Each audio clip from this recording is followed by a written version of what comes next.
Hi, welcome back to my channel. I'm Farah and in today's video, I'm going to be interviewing Chloé Messdaghi. Chloé is the VP of Strategy at Point 3 Security. She's the co-founder of Infosec, which is Women of Security. She's also the founder of WeAreHackerz and she's also an ethical hacker advocate. So if you're interested, then please continue watching. Thank you, Chloé, for taking your time out. I'm extremely excited for this interview. Thanks for having me. I'm so happy to be here. Great. Okay, so let's get started. Just start by telling us a little about yourself and how did you get into Infosec? Ooh, this is a great question. So before I went to Infosec, my background is poli-sci, but in particular international relations, but focusing on anti-terrorism, but also looking at how to bring education and healthcare to kids all around the world. And so that was something I was really driven at like a young age, at like age of 5. I wanted to make sure that there was like equity all around the world. And that meant, making sure kids have all those resources. And so for me, that was the thing that I wanted to do with my life. And I even did my master's in it and all that. And then I went to humanitarian work for a while. And then I also realized that a lot of nonprofits need help too. So I started consulting for nonprofits, but I was doing this pro bono because I know many of them can't afford it. Yeah. So that's one of the things. When you're a consultant, you're traveling a lot. So you're not in an office space for many, many days or months or whatnot. And the thing is with that is like, you kind of miss that. You miss having that office culture. And so I started sending my resume around, and one of them that came back was a cybersecurity company looking for someone to help with their marketing. And I was like, okay, I'll give that a go. And the first 2 weeks, 2 things came through, which is, one, why aren't there any women around me? So what I did was I did some research and found out at that time was 11% were women in Infosec. And I was mind blown how low that number was in comparison to working in humanitarian education and that stuff. It's close to 50-50.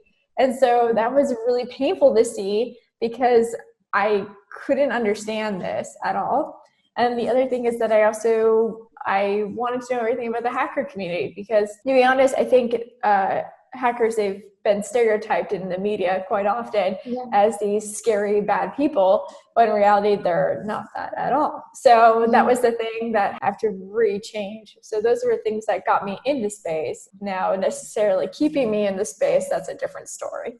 So what's keeping you in this space? In my first year working at a cybersecurity company, I wanted to leave. I wanted to leave so bad. The discrimination that I witnessed and I had to go with was unbelievable. I never have been treated so poorly in my life when it came to an industry. And I worked in various industries as a consultant, but in Infosec, it was the worst I've ever experienced. To a point where I went to RSA conference in 2018. And when I went there, I looked around the space and there was no women in the audience of 300 people. It was somewhere between 200 and 300. And there was a couple other women there, but they turned out to be assistants to the CISOs.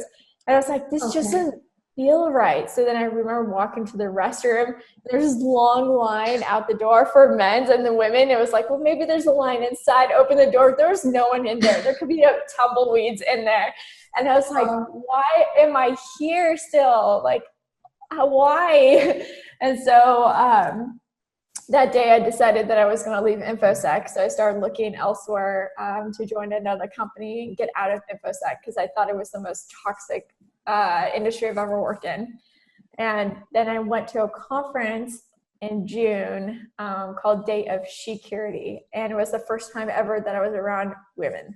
I literally walked in the door, there's 200 women in that room. And I never felt so empowered that I realized there's so many things that I can do. I could take my background and apply it. And so at that time, after that conference, I felt so empowered knowing that I wasn't alone or isolated. And that's when I jotted down a bunch of notes of all the things I want to accomplish within a year or two for women in Infosec. And one of them was to try to create something like WOSEC and then Women Hackers and have a CTF for women. And these were things that came out was from the pain of what I was experiencing before. So I decided to stay in to try to give back, in a sense, to make sure that these doors are open. And if they're not, kick them down. If they don't have a table, to make a table or bring a chair into a meeting. Like, these are things that I wanted to do, is to give women the opportunity of having what they deserve to have, which is equal pay, and also to have opportunities beyond a manager title. So, and that's why I'm still in this space, is to keep pushing that out, but also to bring awareness to the ethical hackers from the outside perspective. I think you're definitely achieving that. I mean, especially with women hackers and everything, it's great. I mean, I'm relatively new to the field, and for me, it's really nice to see someone who is like me, who looks like me on Twitter and generally on social media. It's really nice, and it's really empowering. So, I think you mentioned this in one of your other interviews, and you said that you would like to give some advice and give some suggestions to men on how they can play their part in making women feel comfortable. So would you like to give your 2 cents on that? Honestly, I think at the end of the day is that there's a lot of men out there that are trying to push for women's rights and everything, but there's something to consider, which is, have you asked them how can they be a better ally? How have they been a better ally? And also, they need to look at themselves in the mirror. What are they doing that is helping the cause and hurting the cause? Because there are men allies out there that are pretty well known in the space, but they've also done some terrible things to women in the space. And so that's the thing is like, what are you doing? How are you helping the situation? How are you hurting the situation? And that's the thing that I try to tell men is like, ask women, ask them. Communication is key. Yeah, that's nice. So how do you think we can encourage more women to be hackers? So I would say, like you made a comment earlier, which is seeing another woman do it, that means so much to the world. Because I think at a young age, I didn't see many women like playing hackers. I think maybe from the movie Hackers, Angelina Jolie, but that's it. At the end of the day, there wasn't too many out there. And that was one of the things that I think hurts women, is that we don't see too many like that. Now, I know the Girl Scouts of the US, they have now a cybersecurity program. So women could get girls, they could get the badge, which is awesome. But it also, we needed to not just do that for women. We also need to make sure that that's also, there's people that are non-binary and also trans as well to be represented in this space. I see that being a huge issue today.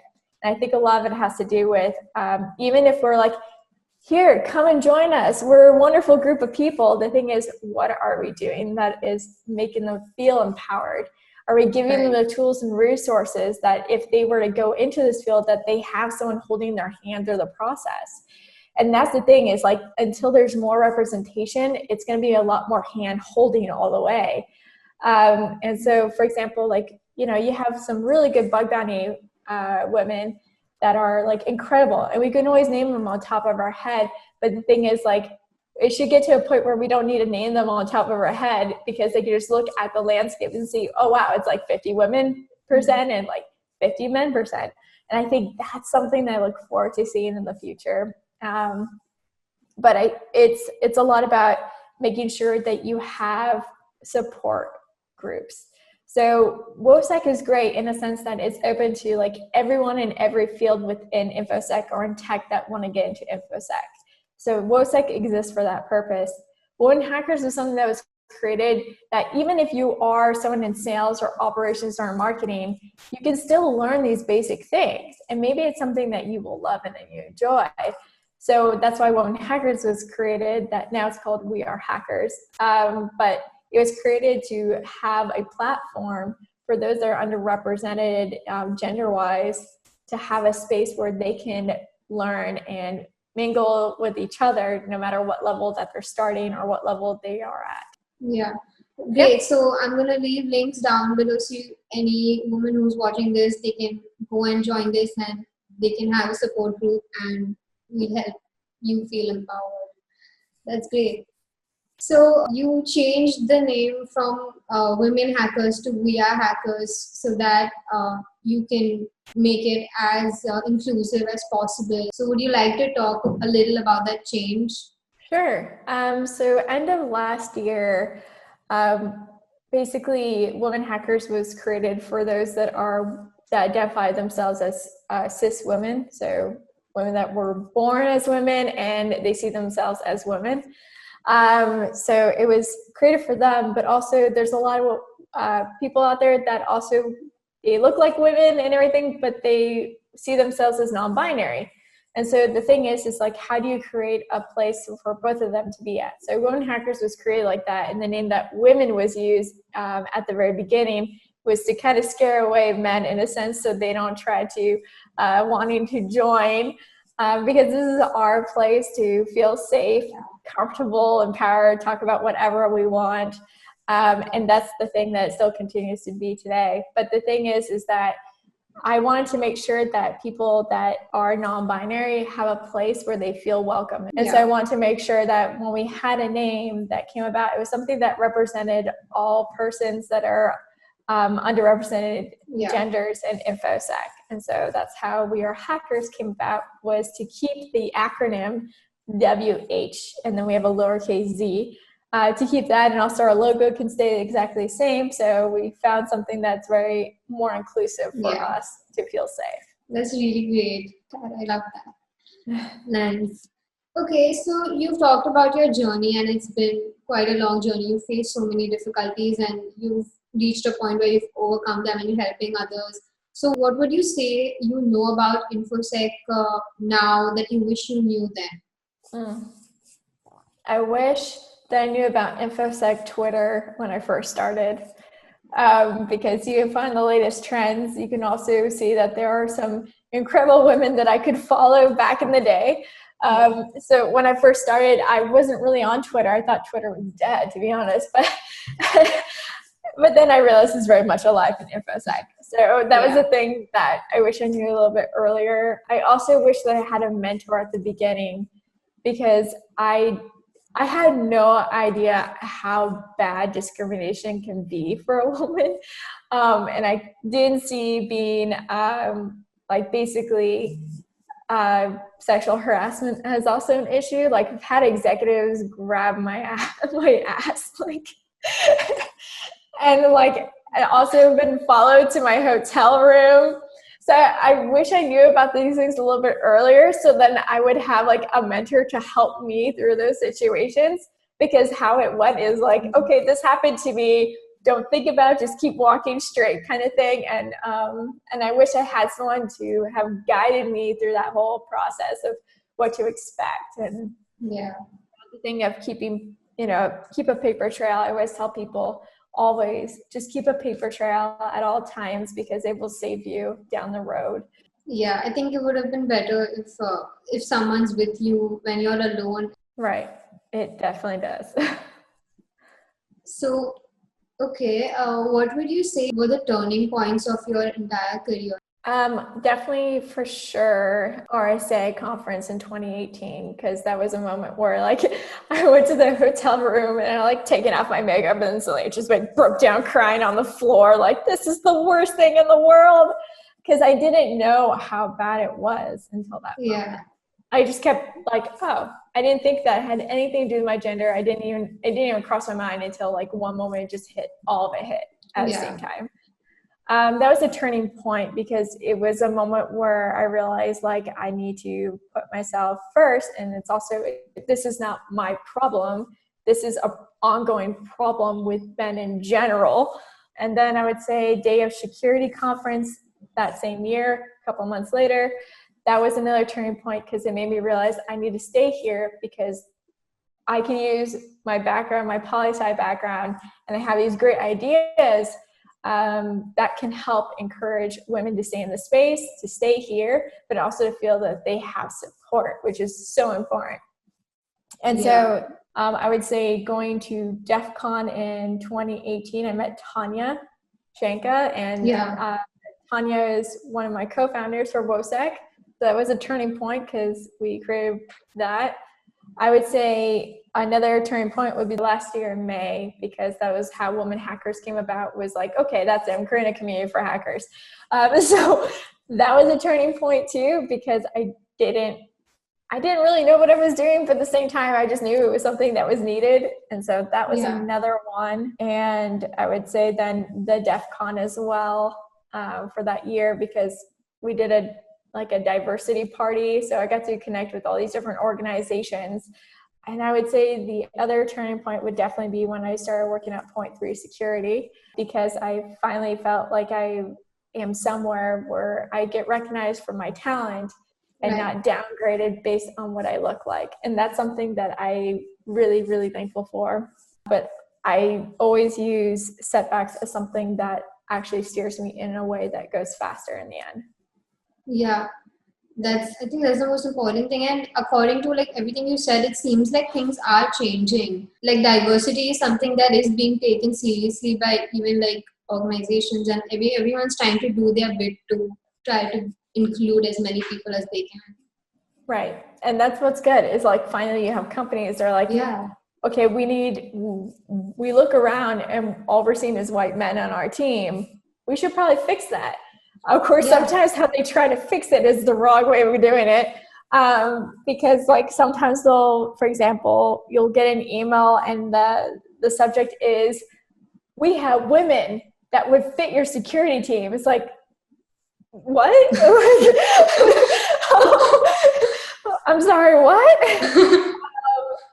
And so that's always the wrong way how to go about it, right? You don't go straight up be like, oh, she's a diversity hire. Yeah. Because I guarantee you that person who got hired will know and feel that they are a diversity hire. And so that's the thing, is like, don't hire people based on diversity hire. Really look at their skills and be unbiased. And I know it's hard for humans to do, but at the end of the day, have your HR, your recruiting team be of all people that need to be represented at the table. And that changes everything. Also taking the name off of the resume, that changes a lot too. I have sent my resumes in the past with a male's name and a female's name, and I always got more callbacks for the male one than the female one. So biases still exist. And I always tell people, if you want to test out a company, send the same resume both times and like just change the name, the first name and last name, and see what happens. That's how you really know if they're practicing diversity or not. Yes. Let's talk about bug bounty now. So according to you, what do you think are the prerequisites for someone to get into the bug bounty space? The only prereq I always tell people is like, be curious. You need to be curious, and you got to know the reason why you want to do bug bounty, right? It's not about just getting paid, because there's other jobs out there that you can get paid in doing. But with bug bounty, if you're brand new in the space, you have no technical background or anything, you got to have another reason on why you're doing bug bounty, and it cannot be just based on money. And I see that being a huge issue. So I think the most important thing is the prereq is to be able to have the stamina and also wanting to do it. Like, why is it a passion? And know why it's a passion of yours to be able to do it. That's what I always tell people. Be curious and be passionate. So a lot of beginners face this issue where they find bugs on applications that don't have programs, and they find out of scope vulnerabilities that may or may not have an impact on something that's in scope. So how do you think they should take care of themselves when they're doing that? Great question. So honestly, you should not be going out of scope. If you are going out of scope by accident, which is rare, but it does happen, just let them know that was by accident. You didn't mean to. But if you exploit it, then that was not an accident anymore. Yeah. So the whole thing is like, if you go out of scope and you exploit, you're going to have a situation. Now, a lot of people believe that, oh, if I'm in a foreign country, you guys can't prosecute me. You are not correct. So the thing is like, always be careful of where you're hunting and where you're finding your vulnerabilities and how you submit it. So language is one of those things that you want to make sure that when you're communicating something, it doesn't come off as you're threatening someone. And this does happen occasionally because English is not their first language.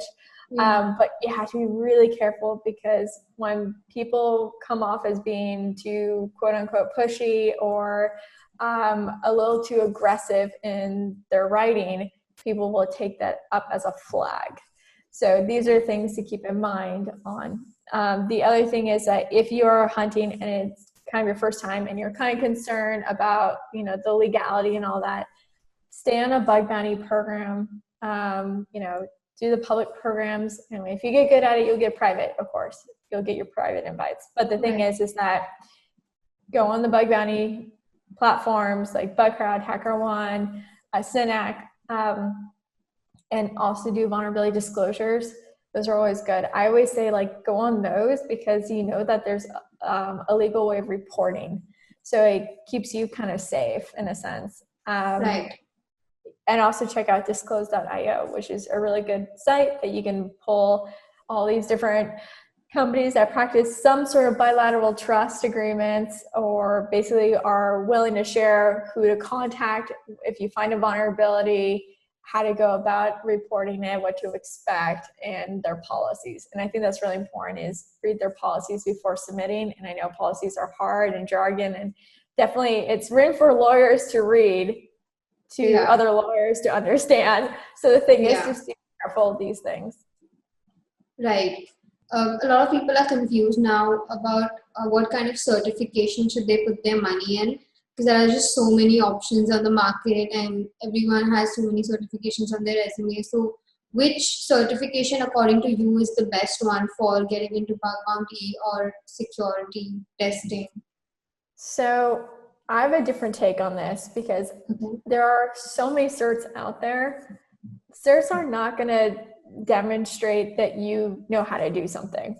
The only thing that's going to do that is through your experience. So if you're doing bug bounty programs or whatnot, and you find something on a public program, list that on your resume. Be like, I found the following bug on, I don't know, Tesla, for example. The thing is, showing that you submitted a vulnerability that got fixed for a big company, that matters more than a cert. You can get all the certs in the world, but it's not necessarily gonna open the door for you and hold the door for you. What's gonna do that is your experience. And it's not about the number of years of experience, it's whether or not you're able to perform that task and that job. Right, makes sense. Yeah. All right, so let's talk about burnout a little bit. Everyone's on Twitter and LinkedIn these days posting, I got this amount of bounty, and it can be really demotivating for someone, especially a beginner who's not finding anything and spending weeks and weeks on a program. So what do you suggest? How do you deal with that? Right. So first, for those that don't know what burnout is, so burnout can be anything from, for example, it used to take you a couple minutes to 10 minutes to respond to an email. Now it takes you hours, sometimes days, sometimes weeks. That's a huge sign right there. Another sign is your emotions. You can easily get sad or easily get angry. So you don't feel as centered, everything can irritate you really fast. The other thing is, for example, no matter how many hours of sleep that you get, you just still feel tired. Another example is that you might be reaching for more booze and other things to try to help cope. That's another sign, of course. Also, you're eating differently, you're skipping meals, or you are not skipping meals, but you're taking on way more caffeine than usual. That's another one. So I try to tell people, when you're burned out is when you feel like your personal life and your work life are out of balance. So whenever there's an off balance there, that's when you start feeling the burnout. And for example, you have a hard time calling back your friends, responding to your friends' text messages or something like that. That is literally a sign of burnout, because every single person you talk to, it feels like a task suddenly, or that they're going to ask for something from you and you feel already overwhelmed and you just need some time for yourself. Those are signs of burnout, and many of us experience that. I would say that I always do is I started doing a to-do list. So for example, So I have a to-do list. I carry it everywhere. So I'll put personal stuff on there. I'll put work stuff on there. Anything that goes through my mind that I need to do some point in the near future or soon, I'm going to put that down on a piece of paper, because that's going to help me sleep better at night. Because what happens is, like, say you're about to close your eyes and suddenly like, oh crap, I need to send that tweet out. Or, oh God, I need to respond to that email. How should I respond to that email? Next thing you know, it's been a couple hours, you're not sleeping. So the thing is, put it on the piece of paper, don't think about it, just walk away. So you get more space in your brain, in a sense. It feels like that. And when you get something done, you cross it out, it feels so amazing. Because of COVID-19 and the pandemic, a lot of emotions are stirring. So if you didn't think you had a mental health situation, you might be feeling like you now have a mental health situation. So it's really important to stay in check with yourself. So getting that downtime to yourself is really important. So writing in a journal, you'll find out a lot about yourself when you write in your journal and then read it later. So I'm a huge proponent for writing in journals and all that. That's really important. So the thing is like, a huge security situation is when your security team is completely burned out. When they're burned out, you're more likely to face breaches. You're more likely to face situations where you might click on a link when you wouldn't usually. So I try to tell people, like, be very careful when you're burned out, because chances are you're going to click on something you weren't supposed to.